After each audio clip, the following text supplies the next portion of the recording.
Bom dia. As referências bibliográficas e o artigo de origem do editor estão acessíveis na descrição no vídeo. Se você deseja apoiar a disseminação do conhecimento científico, convido você a assinar este canal do YouTube. É grátis. Além disso, por favor, você pode clicar no polegar apontando para cima. Resumo: nos estudos em animais, verificou-se que o açúcar produz mais sintomas do que é considerado uma substância viciante. Os dados de análise mostrou sobreposição significativa entre o consumo de açúcares adicionados e efeitos semelhantes a drogas, incluindo compulsão, desejo, tolerância retirada, sensibilidade cruzada, tolerância cruzada, dependência cruzada, recompensa e efeitos de opioides. O vício em açúcar parece depender dos opioides endógenos naturais que são liberados após a ingestão de açúcar. Em animais e humanos, as evidências na literatura mostram paralelos substanciais e sobreposição entre drogas de abuso e açúcar, do ponto de vista da neuroquímica cerebral e do comportamento. Foi sugerido que açúcares adicionados refinados são formadores de hábitos, como cocaína, nicotina, álcool, tabaco e cafeína. De fato, os fumantes crônicos suprimem seus desejos de cigarro melhor do que seus desejos de comida. Algumas pessoas relatam o aumento dos desejos doces após a desistência de cigarros, provavelmente representando o ganho de peso típico associado ao parado de fumar. De fato, a glicose oral pode até diminuir os desejos de tabaco e o desconforto da retirada. Um estudo em indivíduos viciados em cocaína observou que seu gosto e desejo por comida eram ainda maiores do que isso para a cocaína. Como os alimentos doces são os alimentos mais desejados, isso sugere que a recompensa e os desejos de açúcares adicionados podem ser comparáveis ou 200 baus de substâncias viciantes. De fato, os desejos de alimentos têm sobreposição significativa com os desejos de drogas, e os estudos em animais mostram que a doçura, como açúcar ou sacarina, é preferida mesmo sobre a de drogas viciantes como cocaína. Isso ocorre porque a recompensa do açúcar supera a de cocaína. O consumo de açúcar produz efeitos semelhantes aos da cocaína, alterando o humor, possivelmente através de sua capacidade de induzir recompensa e prazer, levando à procura de açúcar. Outros mostraram que os alimentos ricos em açúcar produzem efeitos psicoativos semelhantes a drogas. Uma recompensa natural do açúcar é outra adaptação evolutiva, pois levaria os humanos a procurar e consumir açúcar sempre que fosse encontrado no suprimento de alimentos. O aumento do consumo de alimentos ricos em açúcar, como frutas amadurecidas e mel, teria aumentado as chances de sobrevivência durante períodos de escassez de alimentos, pois o açúcar nos ajuda a deitar gordura e, quando encontrado na natureza, geralmente indica alimentos que proporcionam amplas quantidades de calorias. Os indivíduos com os maiores lojas de gordura provavelmente tiveram uma forte vantagem evolutiva quando se trata de sobrevivência durante os tempos de escassez de alimentos. Assim, os desejos de açúcar provavelmente transmitiram uma forte vantagem evolutiva. Infelizmente, os seres humanos nunca se adaptaram à intensa recompensa que segue o consumo de açúcares adicionados altamente refinados, e a disponibilidade 24/7 desses açúcares nos proporciona pouca suspensão. Em outras palavras, podemos fugir do açúcar, mas não podemos nos esconder.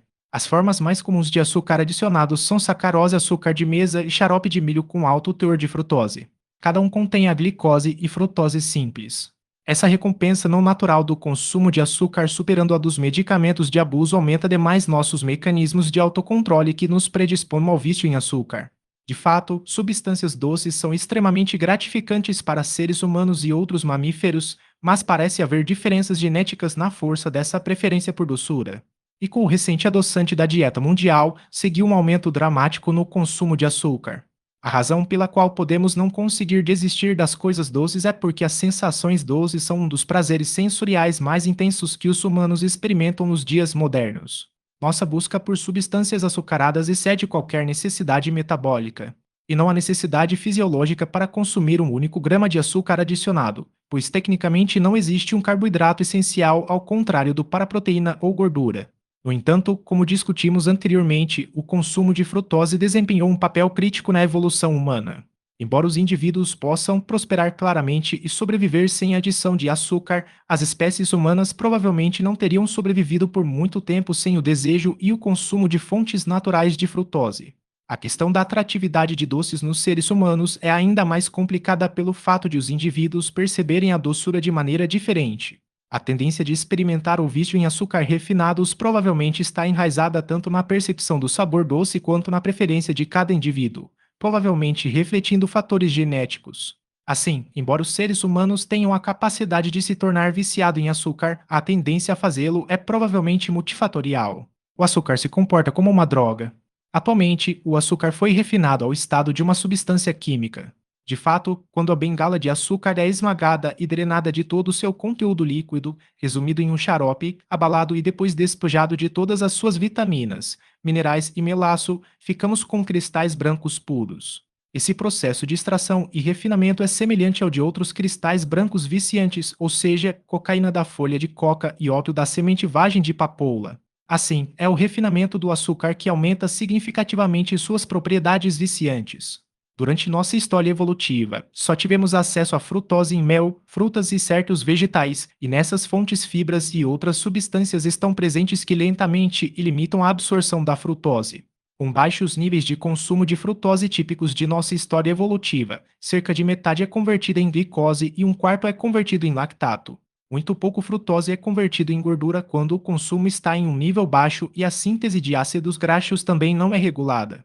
Assim, ao longo de nossa história evolutiva, os seres humanos consumiram uma pequena quantidade de frutose regularmente e isso não atravessou o limiar de armazenamento de gordura.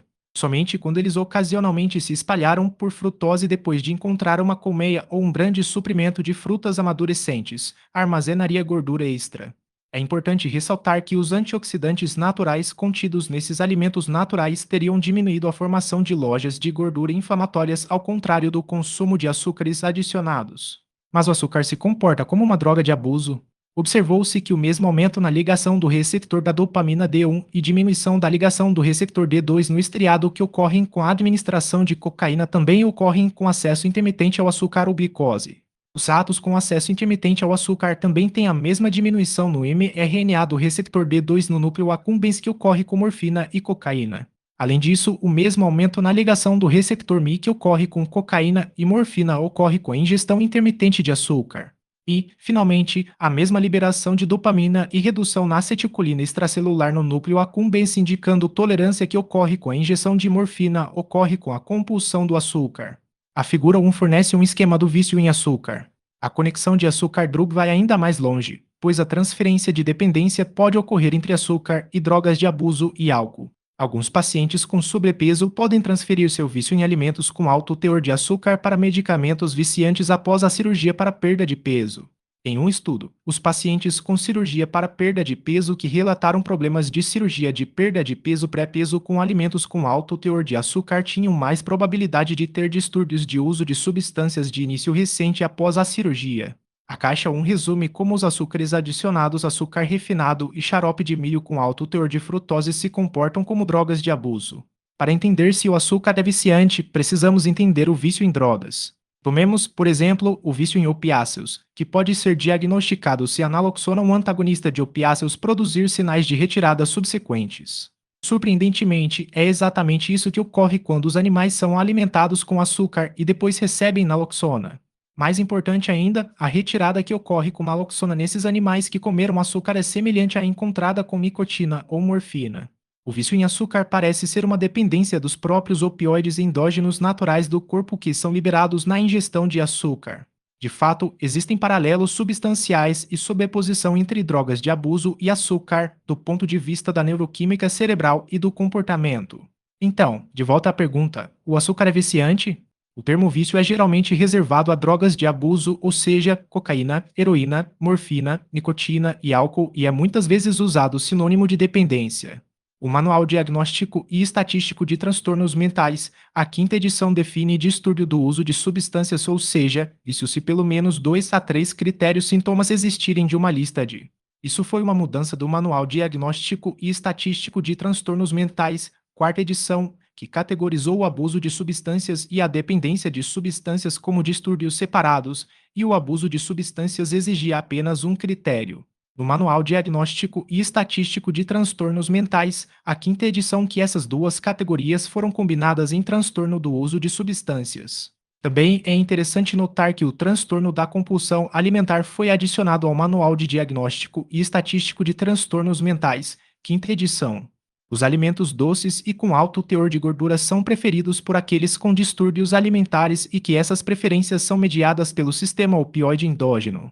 Em modelos animais, o açúcar produz mais sintomas, por exemplo, desejos, compulsão, tolerância e retirada do que é necessário considerar uma substância viciante. Portanto, podemos estar bastante confiantes de que o açúcar é realmente viciante em modelos animais. In fact, animal data demonstrate significant overlap between the consumption of added sugars and drug effects, producing binging. 2. Craving gastron desire to use. 3. Tolerance gradual escalation in intake with hepater use. 4. Withdrawal adverse physiological signs with discontinuation of use. 5. Cross sensitization increase response to drugs of abuse. 6. Cross tolerance animals become tolerant to the analgesic effects of morphine after chronic intake of sugar and saccharin. 7. Cross dependency suppression of withdrawal symptoms with certain drugs. 8. Reward intense dopamine release in the brain. And 9. Opioid effects, such as the release of endogenous opioids on consuming switch substances, symptoms of narcotic withdrawal when opiate blockers given, and ter alterações neuroquímicas no cérebro.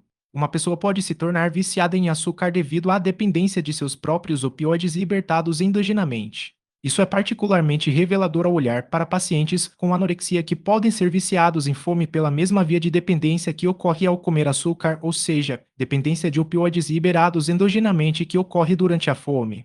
Se a anorexia puder ser classificada como uma doença e aparentemente é o vício do corpo em seus próprios opioides liberados endogenamente, o vício em açúcar dependência de opioides liberados endogenamente no consumo de doces também deve ser capaz de se enquadrar na classificação de uma doença. O açúcar é viciante em humanos no sentido mais puro. O vício é simplesmente uma dependência psicológica, mas também uma dependência fisiológica do açúcar. Embora não exista um acordo universal para a definição de vício, certas características devem estar presentes para diagnosticar um vício, ou seja, desejos, tolerância e retirada, também conhecido como triade de dependência. Para que o açúcar seja realmente considerado viciante, ele deve ser capaz de induzir uma retirada. E para que os seres humanos tenham saques do açúcar, um limiar deve ser alcançado. Assim, uma certa dose de açúcar precisa ser consumida por um certo tempo, pelo qual ocorrem mudanças neuroquímicas no cérebro. Esse período provavelmente varia de pessoa para pessoa com base nas diferenças genéticas. Acontece que, após várias semanas a meses de ingestão crônica de açúcar, o período entre a ingestão de açúcar pode causar deficiência de dopamina no cérebro devido à regulação negativa dos receptores da dopamina D2 e o 200Bu, uma redução na ligação da dopamina aos receptores. Mas porque a deficiência de dopamina no cérebro é um problema quando o cérebro está baixo em dopamina, isso pode levar a retiradas. E a retirada que pode levar à contínua ingestão perpétua de açúcar, levando ao vício. Mas as retiradas do açúcar são menos óbvias em comparação com drogas viciantes. De fato, as pessoas não são visivelmente exploradas no açúcar, nem têm sinais de abstinência com risco de vida ou mesmo fisicamente aparentes. Mas isso não significa que a retirada de açúcar não existe no cérebro. De fato, sugeriu-se a falta de dopamina no cérebro durante períodos entre o consumo de açúcar para levar a sintomas do tipo déficit de atenção, como hiperatividade, déficit de atenção, distração e diminuição do desempenho. Em essência, os sintomas do tipo de transtorno do déficit de atenção e hiperatividade podem ser um sinal de retirada da ingestão de açúcares adicionais refinados. De fato, a obesidade, o transtorno do déficit de atenção e o dependência de hiperatividade e a dependência de drogas em cocaína e heroína compartilham a mesma regulação negativa dos receptores da dopamina D2 no cérebro. Isso sugere que todas as três condições tenham a mesma questão subjacente deficiência de dopamina. Durante os períodos de folga, um estado leve de depressão pode ocorrer devido à deficiência de dopamina, que pode ser temporariamente aliviada ao consumir mais açúcar, daí o termo correção de açúcar. Isso leva a um ciclo infinito e vicioso de altos e baixos da dopamina, perpetuando a ingestão contínua de açúcar e a dependência de sua ingestão. Açúcar e carboidratos com alto teor glicêmico também afetam a serotonina do cérebro. Depois de consumir uma refeição rica em açúcar ou carboidratos, há um aumento na serotonina do cérebro. Em outras palavras, as pessoas podem consumir açúcar porque as faz se sentir melhor. Com o tempo, isso pode levar ao esgotamento da serotonina no cérebro que perpetua a dependência do açúcar. Como discutimos, esses pacientes também tendem a ser deficientes em dopamina com a regulação negativa dos receptores de dopamina. Essa combinação pode muito bem explicar a associação da obesidade com muitos outros distúrbios cerebrais, como depressão, transtornos de ansiedade, transtorno bipolar e transtorno de déficit de atenção e hiperatividade. Depois de consumir grandes quantidades de açúcar, uma queda na glicose no sangue pode causar mais dependência de açúcar. Ao longo de nossa história evolutiva, os baixos níveis de glicose no sangue significavam é hora de comer e, se dada a chance, fazia todo o sentido comer algo com açúcar ou amido, a maneira mais rápida de restaurar os níveis normais de glicose. Aumentou a fome e os desejos doces eram os meios da mãe natureza de realizar essa tarefa crítica. Hoje, porém, com um suprimento constante de açúcar adicionado prontamente disponível, defender o consumo de açúcar como um tratamento de baixos níveis de glicose no sangue pode piorar a situação.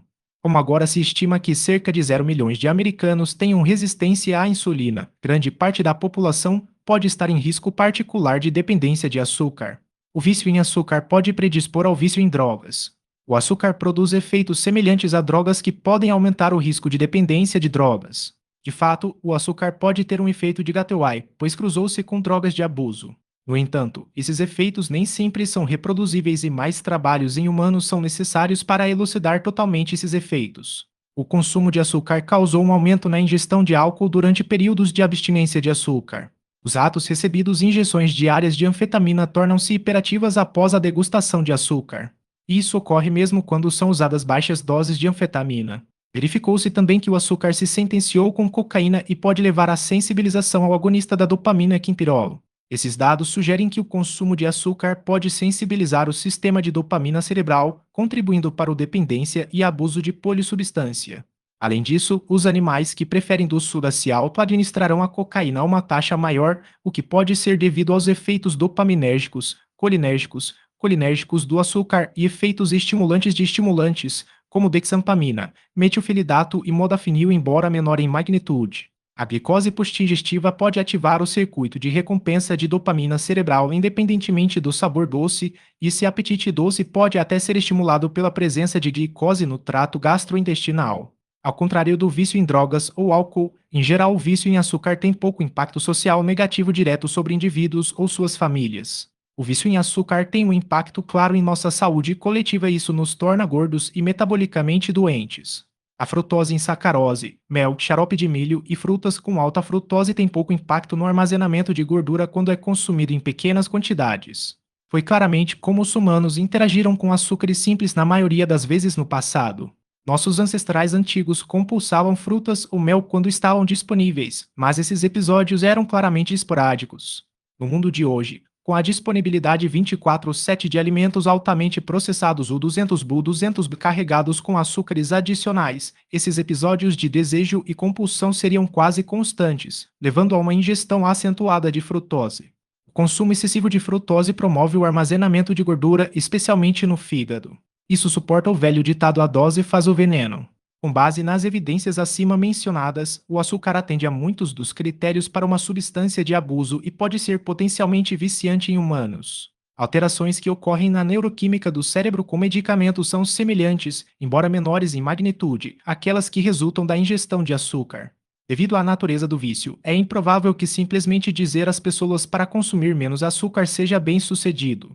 O foco da profissão médica deve ser encontrar tratamentos que suprimam ou eliminam esses desejos. A Varenicline Chantix é aprovada pela Food and Drug Administration como uma ajuda para deixar o tabagismo e também diminui acentuadamente os desejos por açúcar. Existem alguns relatos de casos sugerindo que a vareniclina pode ser eficaz para a perda de peso.